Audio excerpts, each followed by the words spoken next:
포로 이후 시대, 이제 바벨론 포로로 이스라엘 백성들이 잡혀갔다가 포로 이후는 뭐예요? 이제 풀려난다는 거죠. 그 시대부터 말라기까지 이 시대의 구약의 마지막을 살펴보도록 하겠습니다. 살펴보기 전에 이제 다시 한번 또 구약의 10시대를 한번 복습해 볼까요? 이제 끝날 때가 거의 다 됐으니까 한번 복습을 또 해보십시다. 첫 번째 시대가 무슨 시대였습니까? 창조 시대. 창조, 타락, 그 다음에 뭐 있어요? 홍수, 바벨론. 이 네 가지의 사건을 중심으로 창조, 타락, 홍수, 바벨탑, 이 네 가지 큰 사건을 중심으로 창조 시대가 있었어요. 그래서 창세기에 창조 시대가 있었고요. 그 다음 무슨 시대입니까? 족장 시대. 네 명의 족장을 중심으로 살펴보았죠. 누구죠? 네 명의 족장. 아브라함, 이삭, 야곱, 요셉. 이 사람들은 어디에 나와요? 창세기에 나옵니다. 그 다음 무슨 시대? 출애굽 시대. 족장 시대, 이제 창세기에 끝나고 났으니까 이스라엘 백성들의 출애굽. 누가 인도합니까? 모세가 인도에서 출애굽하고 시내산 언약을 받습니다. 여기에는 출애굽기. 그다음에 출애굽기 다음에는 어디에서 이제 생활을 하죠? 광야 시대. 광야, 이스라엘 백성들이 출애굽한 이후 광야 생활을 돌아갑니다. 그런데 어디에서 하나님의 말씀에 순종하지 못합니까? 결정적으로 가데스 바네아에서 순종하지 못해서 40년을 방황합니다. 이 이야기가 바로 민수기의 이야기고요. 가나안에 들어가기 전에 이제 모세의 마지막 설교, 가나안의 느보산에서 모세가 가나안을 바라보고 가지 못해요. 들어가지 못해. 그렇게 기다렸던 가나안에 들어가지 못하고 이스라엘 백성들을 향하여서 이제 아비의 마음으로 모세가 설교하죠. 세 편의 설교라고 말씀을 드렸어요. 그 세 편의 설교가 바로 신명기입니다. 이제는 이제 모세 이후 누가 리더가 되었어요? 여호수아가 되었죠. 여호수아가 이제 가나안에 정복을 하기 시작합니다. 가나안 정복 시대. 그렇죠? 정복 시대. 가나안 정복과 정착. 그 다음에 이제 잘 가나안에 정착하다 보니까 또 어떤 일이 일어났습니까? 왕이 없으므로 시험 들죠. 그래서 사사시대, 하나님을 떠난 7번의 악순환이 있습니다. 사사기. 그 다음에 사사시대의 그 암흑과 같은 시기 가운데 별과 같이 하나님의 역사를 이루고 하나님의 뜻을 이루어갔던 사람 누구? 룻 있었죠. 룻. 그래서 룻기서가 있습니다. 이제 이스라엘 백성들이 하나님께 왕을 요청하죠. 그래서 하나님이 왕을 세워주십니다. 통일왕국 시대의 대표적인 왕 3명 누구? 사울, 다윗, 솔로몬. 이것이 바로 사무엘상의 이야기입니다. 마지막 사사였던 사무엘이 첫 번째 왕을 사울을 기름 부어 세우고 또 하나님을 떠나서 그 다음에 다윗이 그 다음 왕이 되고 2대 왕이 되죠. 그래서 통일왕국 시대의 사무엘상, 다윗의 이야기는 그러면 어디에 나올까요? 다윗이 모든 면에서 승승장구하다가 밧세바로 인하여 죄를 짓지요. 그래서 인생이 꺾이고 환난을 겪게 되는 이야기가 바로 사무엘하 이야기입니다. 그 다음에 통일왕국의 세 번째 왕이었던 솔로몬의 이야기, 열왕기상, 역대상 이야기가 나오고요. 그 다음에 이제 통일왕국이 끝났으니까 왕국이 분열되죠. 분열왕국 이야기가 나옵니다. 주전 931년의 이야기인데 두 개의 나라로 나눠져요. 첫 번째 북이스라엘의 첫 번째 왕은 누구였습니까? 나쁜 놈 있잖아요. 나쁜 놈 여로보암. 그래서 여로보암으로 인하여서 19명의 왕이 생겼는데 북이스라엘은 선한 왕이 있다 없다? 모두 나쁜 왕.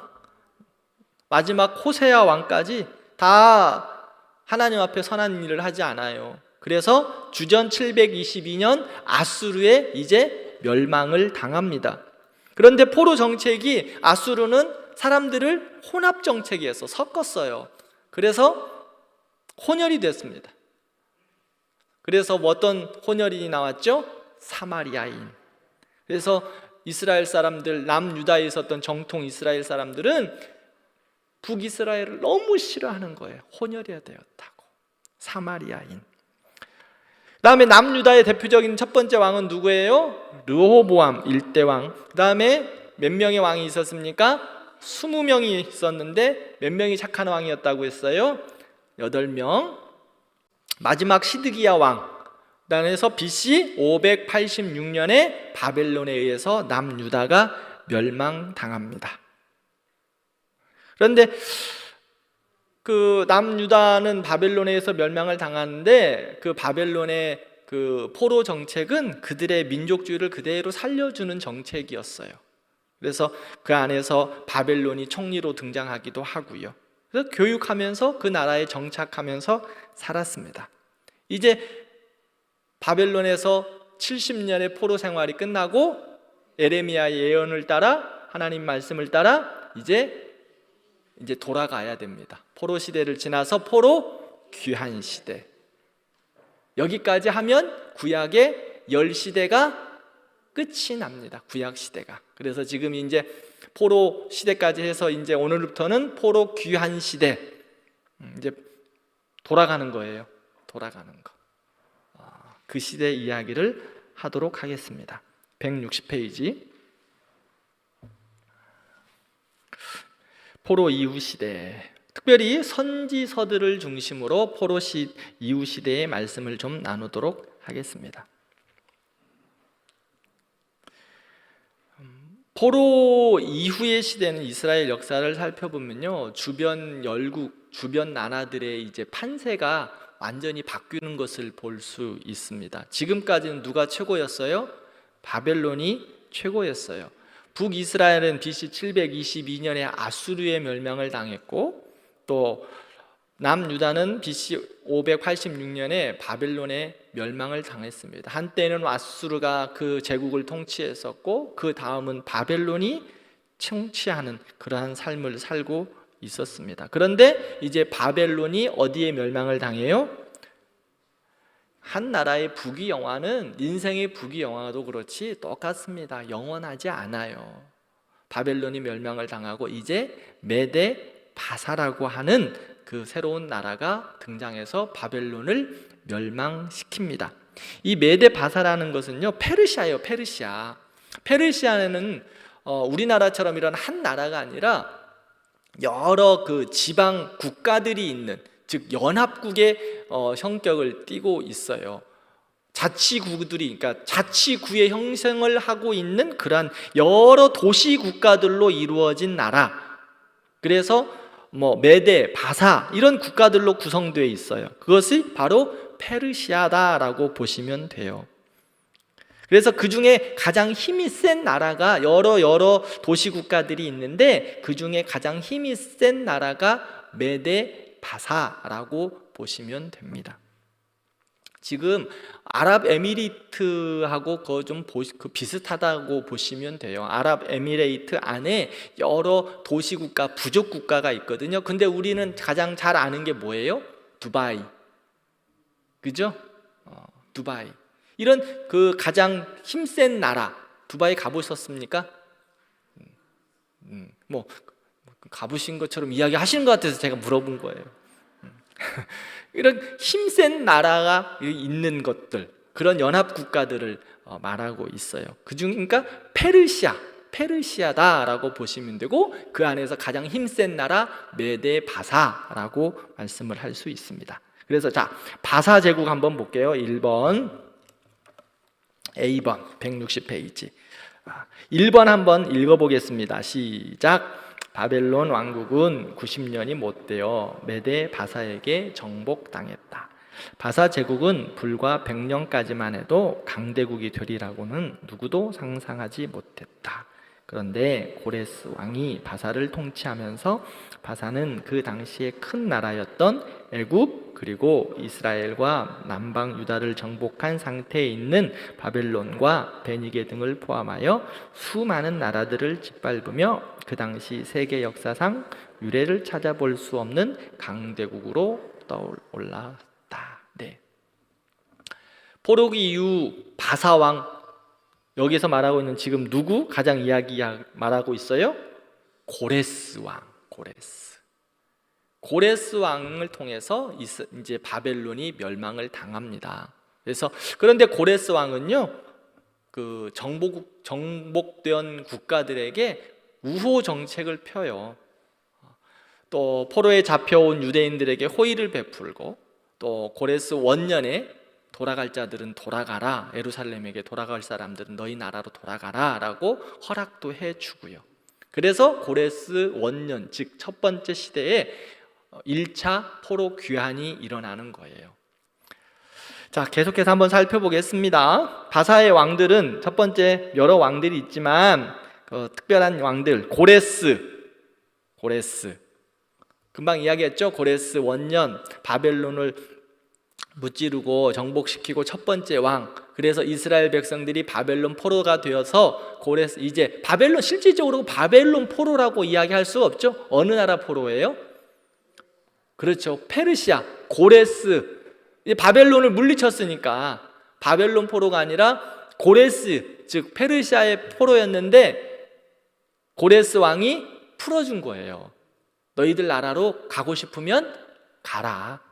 이스라엘도 그 고레스, 즉 그 페르시아의 속국이었어요. 그런데 너희들 나라로, 지금은 포로 생활하고 있었던 사람들에게 돌아가고 싶으면 돌아가라, 그 이야기를 한 겁니다.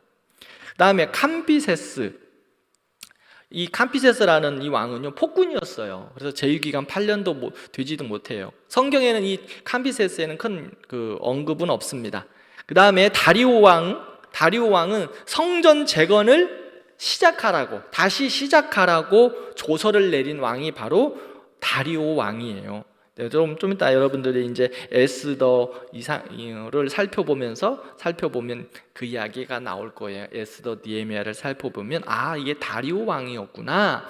성전 재건을 다시 시작하라고 조서를 내려주고요. 아하수에로 많이 들어보셨죠? 누구예요? 에스더의 남편. 그 다음에 아닥사스다 왕. 이 사람도 한번 많이 들어봤을 것 같은데, 에스라를 중심으로 2차 이제 포로 귀환을 다시 또 돌아갈 사람은 또 돌아가라 라고 이야기했던 왕이 바로 아닥사스다 왕이에요. 느헤미야를 중심으로 3차 포로 귀환, 2차 3차를 허락해준 왕이 바로 아닥사스다 왕. 그 다음에 다리오 2세는 성경에 그렇게 많이 기록이 나와 있지는 않습니다. 자, 3번, 바사제국의 3번 한번 읽어볼까요? 시작. 고레스 왕은 피정복국들에 대해 우호 정책을 폈다. 이전 정복국이었던 바벨론에 의해 포로로 잡혀와 바벨론 땅에 살고 있던 유대인들에 대해서도 호의를 베푼다. 그래서 바사왕 고레스 원년에 유대인들에게 영을 내려 예루살렘을 재건하도록 했다. 이 칙령에 의해 시작되는 것이 포로 귀환이라는 역사적 전환기이다. 그렇습니다. 자, B번 한번 읽어볼게요. B번 타이틀 시작. 유대인들이 70년 포로 시기에 자신들의 정체성을 지킬 수 있었던 이유는 바벨론의 피정복 민족에 대한 정책 때문이었다. 유대인들이 바벨론에서 몇 년 포로 생활했어요? 70년. 네, 아이고 기억 잘하고 계시네요. 70년. 그래서 이제 바사왕 고레스에서 바벨론이 멸망당했어요. 그런데 이제 바벨론에 있었을 때 그 정책, 피정복자들의 정책을 지킬 수 있었던 이유를 한번 살펴보도록 하겠습니다. 자, 첫 번째 1번 같이 한번 읽어볼게요. 시작. 바벨론은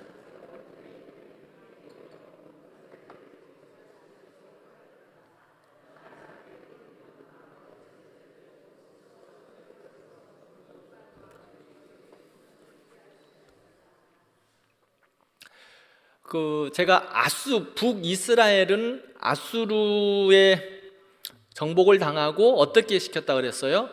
혼합 정책을 시켰잖아요. 혼혈 민족을 만들어냈어요. 그런데 바벨론은 남유다를 정복하고 나서 자치적인 너희들 나라의 민족의 그 자치성을 그대로 인정해 줬어요. 포로로 잡아오고 속국으로의 삶을 살기는 했지만 유다 사람들이 잡혀온 이후에도 공동 생활을 할 수 있도록 도와주었고, 신앙생활을 너희들이 믿는 신을 심겨라 라고 신앙생활을 할 수 있도록 도와주었고, 학교를 세워서 또 유대인들이 그 당시 학교를 세워서 너희들의 그 교육을 할 수 있도록 가르쳤어요. 그래서 나름 포로 생활을 했지만 유대인들의 민족의 종교와 정체성, 그런 것들을 유지할 수 있었습니다.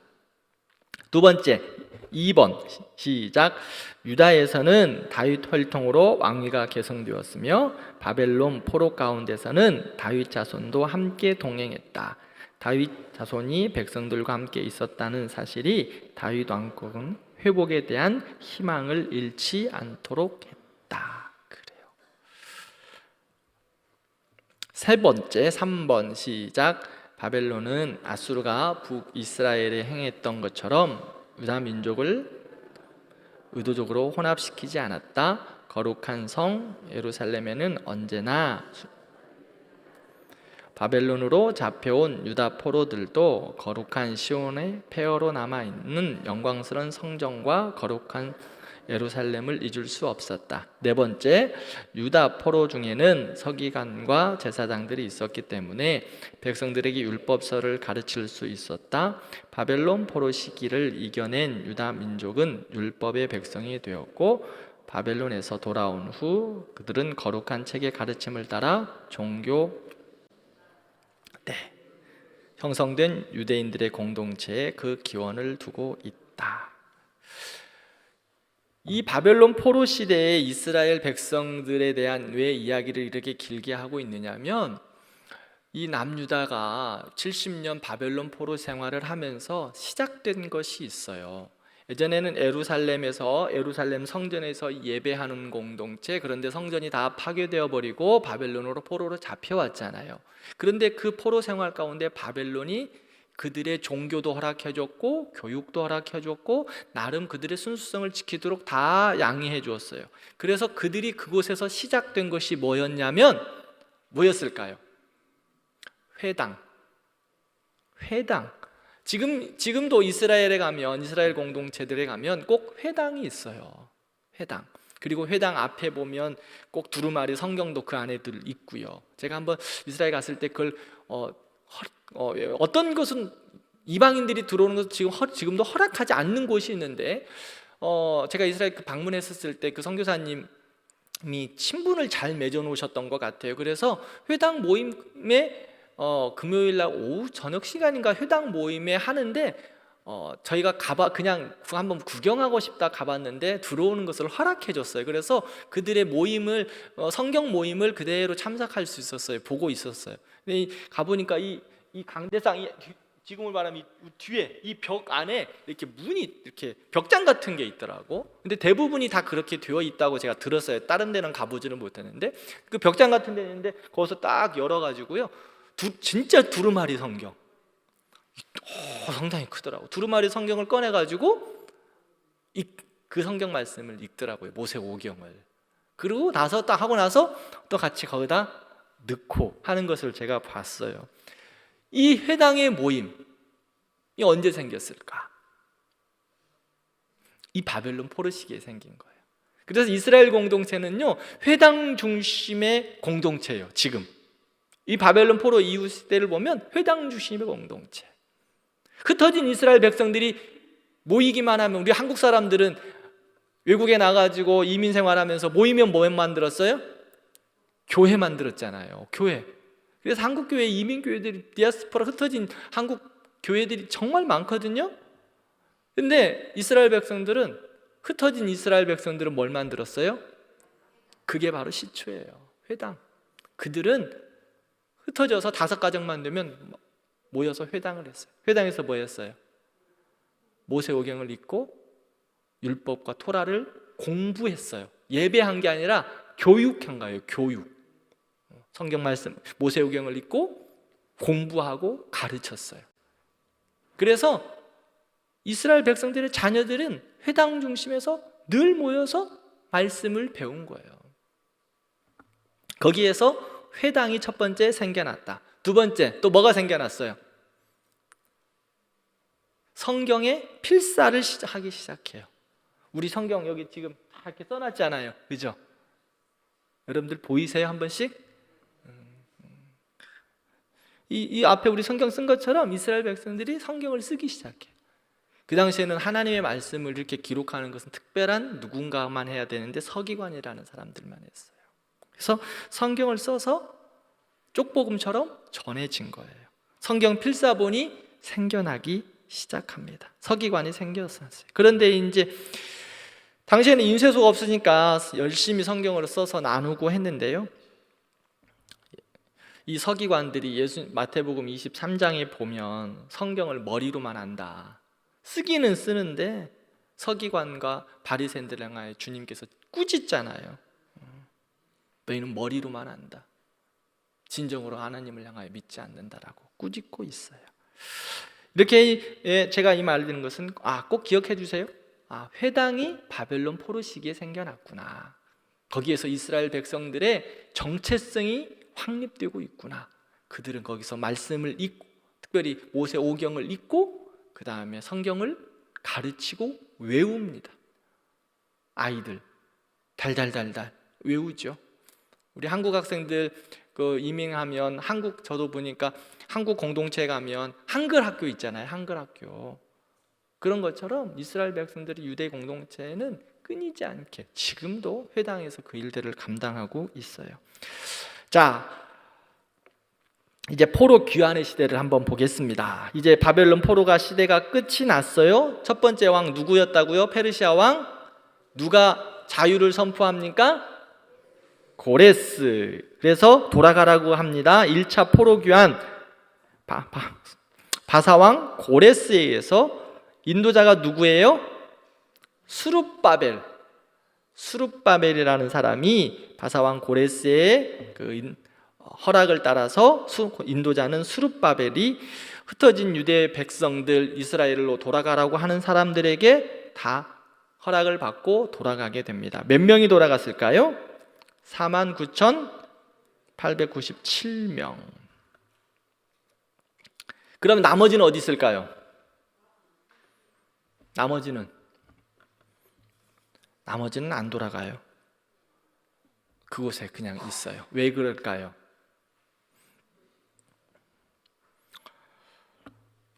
우리 같으면 다 돌아갈 것 같죠? 돌아가지 않아요. 왜? 바벨론에 살기가 좋아. 70년 동안 그곳에서 정착하면 살았는데 아수르하고 다른 나라들하고 포로 정책이 달랐어요. 일본 사람들처럼 우리나라를 막 핍박하고 우리나라에 있는 것까지 다 뺏어간 게 아니에요. 그냥 말씀드렸죠. 그들은 세금만 잘 내면 돼. 쉬운 이야기로. 바벨론이 이스라엘을 속국 삼았잖아요, 전쟁에서. 그런데 그들의 정책, 종교, 신앙, 교육 무시하지 않았어요.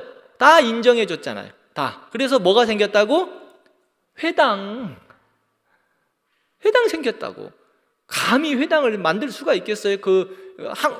일본 사람들이 한국 학교 만들면 다 없앴던 거잖아요. 그런 거. 근데 그들은 다 허락해 줬어.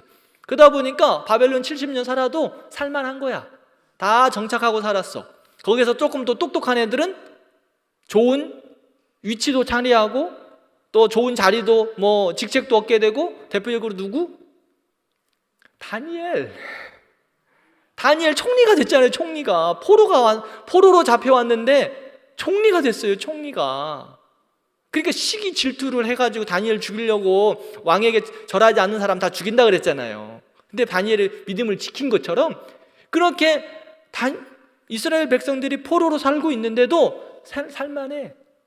다 안정되게 살아. 또 열심히 수고하면 돈도 많이 벌어서 정착도 하고 집도 짓고 다 잘 사는 거예요. 그런데 이제 고레스 왕이 돌아갈 사람은 예루살렘으로 돌아가서 성전도 새로 짓고 다 무너졌으니까 성전도 짓고 너희들이 하나님을 너희들이 땅에 가서 해라. 허락해 줬어요. 근데 안 돌아가. 다 안 가요. 나머지는 이곳에 정착하고 살아요. 그래서 그때부터 이스라엘 백성들은 이제 흩어져 살기 시작해요. 그러나 늘 예루살렘 성전을 바라보면서 살아요. 그래서 첫 번째 1차 귀환은 538년 바사왕 고레스에 의해서 포로 귀환이 이루어지고 인도자는 스룹바벨이다. 꼭 기억하세요. 전부 다 돌아간 건 아니고 그곳에 남아있는 사람들도 많았다. 그런데 하나님이 주신 사명을 따라서 나는 가서 성전 재건을 하고 이 나라를 다시 한번 이스라엘 백성들의 정체성을 다시 한번 세워보겠다 한 사람들만 돌아간 거예요. 두 번째 또 다시 이제 또 포로 귀환을 허락해줘요. 누가? 아닥사스다 왕, 아까 이야기했죠? 아닥사스다 왕이 2차 포로 귀환을 허락합니다. 그 다음에 누가 인도에 가요? 에스라, 학자 에스라가 인도에서 갑니다.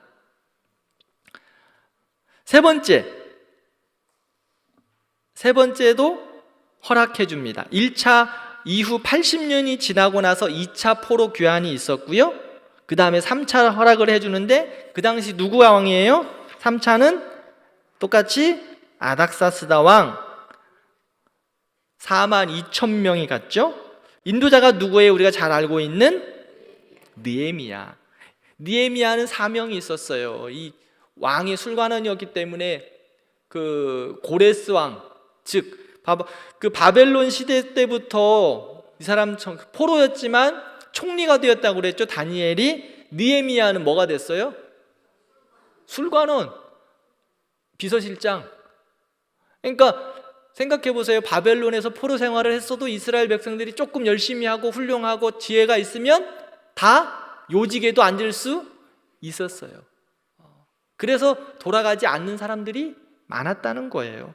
그런데 느헤미야는 하나님의 부르심을 따라서 내가 술관원이지만 하나님의 부르심을 따라서 아닥사스다 왕에게 허락을 받고 돌아갑니다. 무엇을 하러 돌아가요? 성벽을 지으러. 그래서 52일간 동안 성벽을 짓습니다. 그 성벽은요, 이스라엘 백성들의 정체성에 대한 이야기예요. 정체성. 때가 되면 제가 여러분들 한번 느헤미야의 이제 강의를 한번 해볼까 하는데요. 이스라엘 백성들의 정체성, 하나님 백성의 정체성, 무너진 성벽을 다시 한번 세우자. 정체성을 지키자. 그것을 회복하기 위해서 느헤미야가 3차 귀환을 하게 됩니다. 자, 계속해서 이야기를 할 거니까요. 한번 표를 한번 보여주세요. 1차 귀환, 2차 귀환, 3차 귀환의 지도자는 스룹바벨, 두 번째는 에스라, 세 번째는 느헤미야. 인원은 4만 명, 두 번째 에스라는 1,700명, 3차 귀환에서는 한 42,000명. 허락했던 왕은 고레스 왕, 그 다음에 아닥사스다 왕. 행한 일은 뭐예요? 1차 성전을 짓는 거예요. 스룹바벨을 통해서. 2차 귀환 때는요, 성전 짓고 나서 이제 조금 안정되니까 이 사람들이 다 성전을 짓다 멈췄는데 마음이 이제 또 살만하니까 다 잊어버린 거예요. 그래서 에스라가 다시 한번 영적인 개혁 일으키고 있습니다. 그 다음에 세 번째는 성벽을 재건하고 있고요. 성경은 이에 대한 관련된 성경은 에스라, 느헤미야입니다. 자, 이제 162페이지 서론을 했으니까 이제 162페이지 에스라부터 보도록 하겠습니다.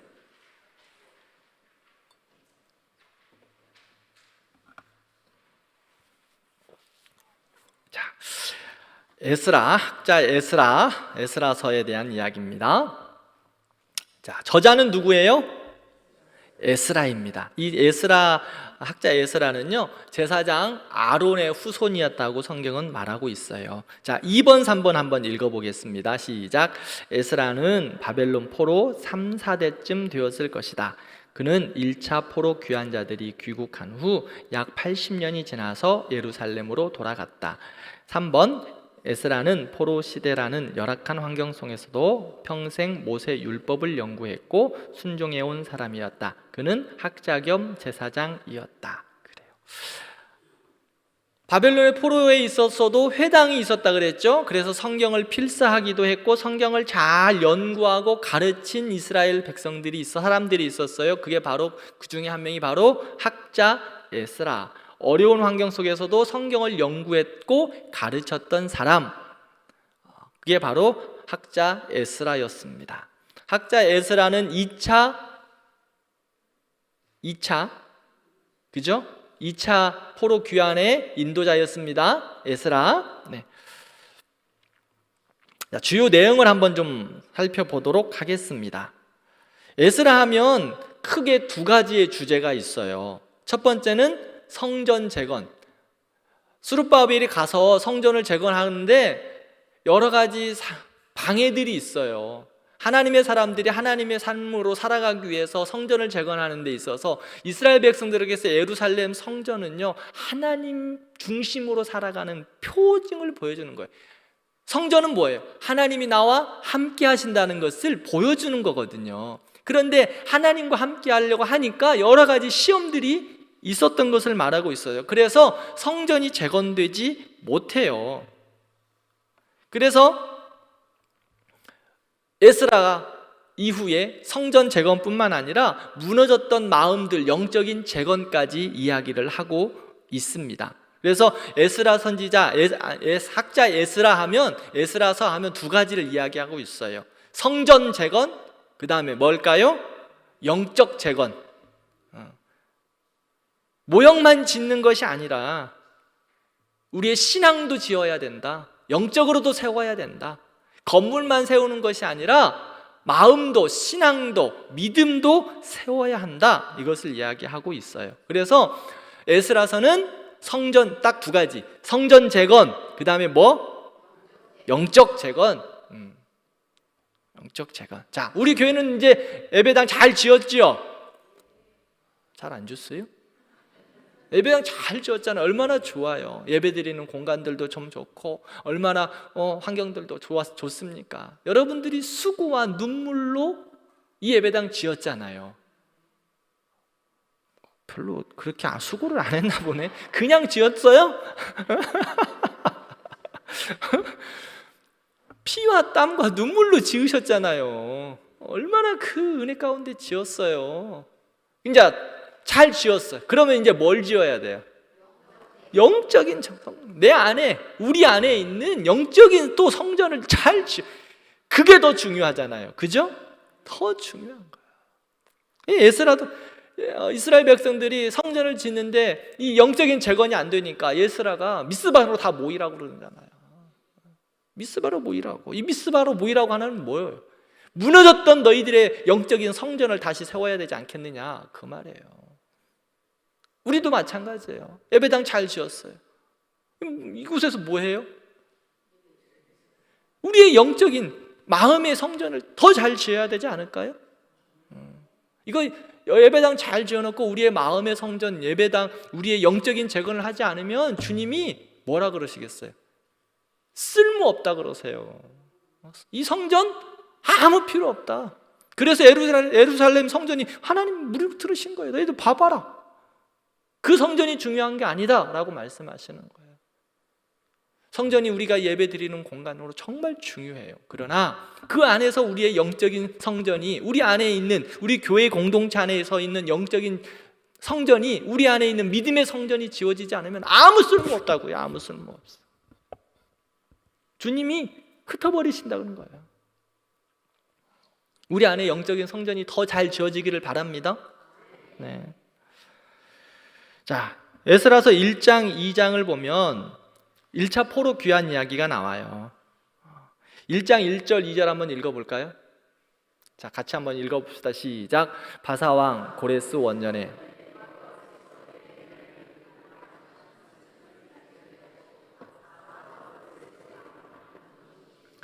그가 온 나라에 공포도 하고 조서도 내려 이르되 바사왕 고레스는 말하노니 하늘의 하나님 여호와께 세상 모든 나라를 내게 주셨고 나에게 예루살렘 성전을 건축하라 하셨나니. 네. 바사왕 고레스 왕이 에스라서 1장에 보면 조서를 내려요. 왕의 사인을 허락한 서류를 내려주신다는 거예요. 그래서 이제 돌아가라 이스라엘 백성들. 이 돌아가라고 하는 이 이야기를 누가 예언했었죠? 우리 선지서 배울 때 선지서, 눈물의 선지자 에레미야가 예언해요. 그가 무엇을 예언했는가 한번 볼까요? 에레미야 29장 10절 같이 한번 볼까요? 시작. 여호와께서 이와 같이 말씀하시니라. 바벨론에서 70년이 차면 내가 너희를 돌보고 나의 선한 말을 너희에게 성취하여 너희를 이곳으로 돌아오게 하리라. 아멘. 하나님이 에레미야를 통해서 바벨론 포로로 잡혀갔지만 70년 후에 돌아갈 것이다 라고 예언하셨어요. 하나님께서 그 일을 이루시기 위해서 바사왕 고레스의 마음을 하나님이 감동시키셨다라고 말합니다. 너희들이 잘해서가 아니야. 하나님이 약속하셨고 그 약속을 하나님이 이루시기 위하여 하나님이 바사왕 고레스의 마음을 감동시키셨다. 성경은 분명히 말합니다. 우리의 일들, 우리의 삶들 하나님이 일하시고 역사하신 줄 믿습니다. 하나님이 우리를 향한 약속이에요. 하나님은 우리를 향한 구원의 그 약속, 그리고 하나님의 백성으로 살아가는 그 신실함의 약속 절대 놓지 않으세요. 그 하나님의 약속을 따라 살아가는 거예요. 하나님이 이루셨다. 바벨론 포로의 회복은요, 하나님이 이루신 거예요. 하나님의 백성들의 삶은요, 하나님이 이끌어 가세요. 하나님이 사람의 마음을 감동시키셔야 그 일도 이루시는 거예요. 왕이 바사왕 고레스가 무슨 이스라엘 백성들이 뭐가 착하다고 다 그냥 풀어줬겠어요. 근데 하나님이 그의 마음을 감동시키시사. 우리 성도들도 우리 하나님의 마음을 좀 감동시킬 수 있는 은혜가 우리한테 있으면 좋겠다, 그런 마음이 있어요. 우리 대광교회가 하나님의 마음을 좀 감동시키면 좋겠다. 제가 어제 그 데살로니가 새벽 말씀을 보면서 그 말씀이 참 저한테 은혜가 되었어요. 야, 사랑에 대해서는 데살로니가 교회 내가 말하지 않아도 된다. 야, 그 말이에요. 사랑하면 데살로니가 교회 너희들 사랑으로 섬겨라 라고 하나님이 권면하시는데, 야, 데살로니가 교회 너희들은 진짜 사랑하면 끝장이구나. 염려할 게 없구나. 우리 교회도 하나님이 볼 때 대광교회, 야, 그래, 사랑이 풍성하지. 마지막 데살로니가서의 말문이가 뭐예요? 주님 다시 오실 날을 기다리면서 살아가는 하나님의 교회에 그 전에 그것을 이야기하기 전에 앞서서 한 3절 말씀하는 게 뭐냐면 사랑 이야기였거든. 사랑이라. 그런데 데살로니가 교회에 사랑이 풍성하다, 그 이야기합니다. 우리 교회 대광교회 주님 다시 오실 날 얼마 남지 않았죠. 뭐 세상에 여러 요동치는 일들도 많아요. 그런데 사랑하면 우리 대광교회 저의 그런 마음을 하나님 그 말씀 준비하고 그 묵상하면서 그런 마음을 주시더라고. 그런 그 사랑이 풍성할 때 하나님이 데살로니가 교회를 보면 마음에 감동이 있는 거야. 사랑 데살로니가 교회가 최고지. 사랑 하나님의 마음에 감동이 있는 거예요. 대광교회가 최고지. 좀 아멘 좀 크게 좀 해봐요 좀. 내 이야기했잖아. 내가 부족해도 아멘하고 믿음으로 도전하고 하나님 앞에 매어 달리고 그렇게 가야 하나님이 역사하시지. 내가 부족하다고 이거는 아닌데, 내 모습은 너무 아닌데, 아니니까 믿음으로 고백하고 선포하면서 하려고 애를 쓰는 거 아닐까요? 응? 좀 그래서 아멘 해야 될 그 상황이 오면 믿음으로 선포하는 거예요. 아멘. 내가 믿습니다. 주님, 내가 지금은 부족하지만 말씀에 의지하여 그물을 내리는 거예요. 말도 못해 왜 근데. 부족하지만 주님 내가 한번 해보겠습니다. 그게 아멘이잖아. 아멘. 또 아멘하고 못하니까 너무 주님한테 송구스러워서 그래요? 주님이 아세요. 알아. 내가 네 모습 알아. 주님이 우리 모르겠냐고요. 그런데 그래도 주님, 내가 그래도 주님 믿고 한번 또 해볼게요.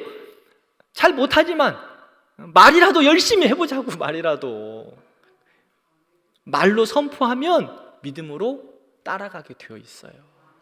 그러니까 우리 교인들이 너무 착해가지고, 우리 성도들이 착해가지고 좀 아멘 하고 싶은데 속으로 해, 속으로. 지난 주일날도 나의 삶의 이유가 뭐냐 했는 예수 그리스도 좀 크게 좀 하면 좋을 텐데 내 모습이 부족하니까 크게는 못하고 예수 그리스도. 우리 주님이 다 들으셔요. 그렇죠? 그러나 믿음으로 우리도 열심을 다해서 입을 크게 열고 선포하자고. 그러면 주께서 이루실 거예요. 그리고 그 이루심에 우리도 순종하고 반응하고 더 따라가는 거예요. 할렐루야. 우리 대광교회가 데살로니가 교회처럼 주님이 생각할 때 사랑하면 데살로니가 교회 너희는 됐어. 정말 내가 사랑하면 너희 교회 생각나. 그런 것처럼 우리 주님께서 대광교회 생각하면 사랑, 빛된 교회, 그런 교회가 되기를 바랍니다. 그런 교회 되는, 그리고 그런 성도들 되는 거예요. 하나님의 마음을 감동시키는 교회, 하나님의 마음을 감동시키는 성도들. 이스라엘 회복 누가 시키셨어요? 하나님이 시키셨어요. 이스라엘의 성전 건축 누가 시키십니까? 하나님이 하세요. 누가 감동시키시는 거예요? 하나님이. 하나님의 마음을 감동하게 하는 거예요. 스룹바벨과 함께 1차로 귀환한 성도들의 이름이 49,897명이에요. 그들이 하나님께 순종하고 나아갑니다. 에스라 2장에 보면은요, 이 49,897명에 대한 명단들이 기록되어 있어요. 자, 왜 그 명단들을 에스라 2장에 기록했을까? 바벨론에서의 70년 이스라엘 백성들이 정착했다 그랬죠. 살만하다 그랬죠. 그렇죠? 어떤 사람들은 총리도 되었고 술관원도 되었고 그뿐만이었겠어요? 살만했어요. 그리고 바벨론은 그 당시 최고의 문명의 나라였습니다. 강대국이었으니까 너무 잘 살았던 거예요. 그런데 이스라엘은 지금 어떻게 되었어요? 다 폐허가 되어버렸어요. 남은 게 없어요. 성전도 무너지고 성벽도 무너지고 집들도 무너지고 다 폐허가 되어버렸어요. 가서 해야 될 일이 뭐 있어요? 성전도 세워야 되고 성벽도 세워야 되고 사람들도 세워야 되고 할 일이 많아요. 바벨론에서 살면 어떻게 돼요? 편해요. 안정되어 있어요. 근데 유대로 돌아가면 어려워요. 수고를 감당해야 돼요. 누구를 위하여? 하나님 나라를 위하여 수고를 감당해요. 그래서 하나님 보시기에 그 사람들이 너무 예쁜 거예요. 하나님의 마음에 감동된 거예요. 그래서 그 명단을 에스라 2장에 다 기록하고 있어요. 우리 대광교회 이런 성도들 되기를 바랍니다. 안정되고 좋고 편하다. 좋아요. 그러나 하나님을 위하여 때로는 수고를 감당하는, 하나님을 위하여 희생을 감당하는 거예요. 하나님 나라를 위하여 눈물을 흘리는 거예요. 주의 몸된 교회를 위하여 나도 한번 해보겠다라고 마음을 다하여 드리는 거예요. 바벨론에서 이스라엘로 간다는 게 뭔지 알아요? 수세식 화장실 쓰다가 푸세식으로 가는 거야. 여러분들 갈 수 있겠어요? 우리 어른들은 그나마 그게 가능해. 옛날에 푸세식을 써보셨으니까. 그렇죠? 응? 무슨 말인가? 다 잊어버리셨어요? 푸세식 화장실 물 내리는 거 말고 퐁 떨어지는 거 그래가지고 튀어 올릴까 봐 살짝 피하는 거. 저는 예전에 우리 이모 집에 가니까 그게 있어가지고 저도 해봤거든요. 막 튀기기도 하고. 응? 근데 생각해 보세요. 지금 생각하면 옛날에 추억이시잖아. 즐거운 추억. 별로 안 즐거우시나? 근데 지금 그 시절로 돌아가야 된다. 수세식 화장실을 활용하다가 푸세식 화장실로 지금 가서 살아야 돼. 우리 어른들은 할 수 있어요. 예전에 경험했기 때문에. 근데 우리 애들 생각해 보세요. 푸세식이라는 것을 기억도 못해. 아니 보지도 못했어. 박물관에나 가면 있을까 말까 하는 그곳. 그런데 그런 곳으로 가라. 돌아갈 수 있겠어요? 어렵지요. 희생, 수고, 눈물 감당하지 않으면 갈 수가 없어요. 에스라 2장의 첫 번째 포로로 귀환했던 명단들을 기록한 이유가 뭔가? 하나님의 마음에 남는 거예요. 하나님의 마음에 감동이 되는 거예요. 그래서 기억에 그 남는 인물들을 기억하고 있어요. 저는 우리 대광교회 성도들이 이런 성도들 되기를 바랍니다. 하나님의 마음에 감동이 돼서, 야, 내가 너 이름 알아. 내가 너 이름 기록해 놓을게. 하나님, 내가 조금은 수고하겠지만 내가 주의 나라 위하여, 주의 몸된 교회 위하여 이거 감당해 보겠습니다. 그러면서 수고로이 그 자리로 가는 거예요. 이제 11월, 12월 얼마 안 남았네요. 임원 교체 시기가 또 나오지요? 나는 우리 교회 대광교회는 내가 그 이야기한 거 이사야 설교하면서 기억하세요? 하나님이 누가 갈까? 그러면 어떻게 한다고? 저요. 저요. 하나님이 기억하신다니까요. 이사야 선지자만 그렇게 기억한 게 아니라 에스라서 2장 보세요. 수세식에서 푸세식으로 가려고 희생하는 그 사람들, 이스라엘 백성들, 이름도 없는 사람들이야. 무명인들 아니에요. 무명인들. 그들을 하나님이 기억하시겠다. 우리 대광교회 성도 여러분, 우리 다 무명인이잖아. 그런데 하나님 나라를 위하여 수고하는 거예요. 눈물로 기도하는 거예요.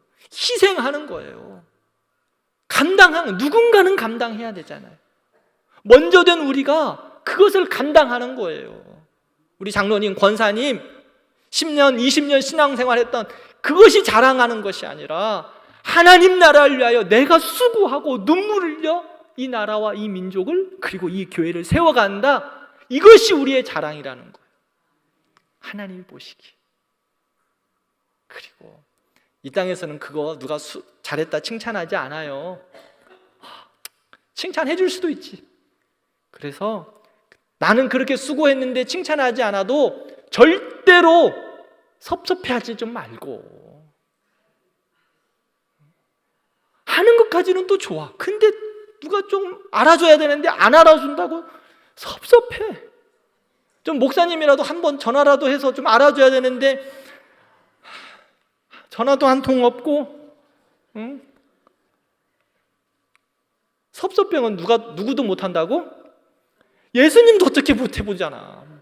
마르다, 제가 우리 교회 처음 와서 5가지 신앙인의 삶 이야기하면서 마르다 이야기해서 마르다, 응? 섭섭병이 걸리니까 예수님한테 가서 따지잖아요. 근데 목사한테는 뭘도 못하겠나? 그런데 하나님이 그거 다 보고 계신다고. 하나님 다 보고 계세요. 그러기에 눈물로 수고하고 헌신하고 그렇게 감당하는 거예요. 그리고 섭섭해하지 좀 마시고 서운해하지 마시고.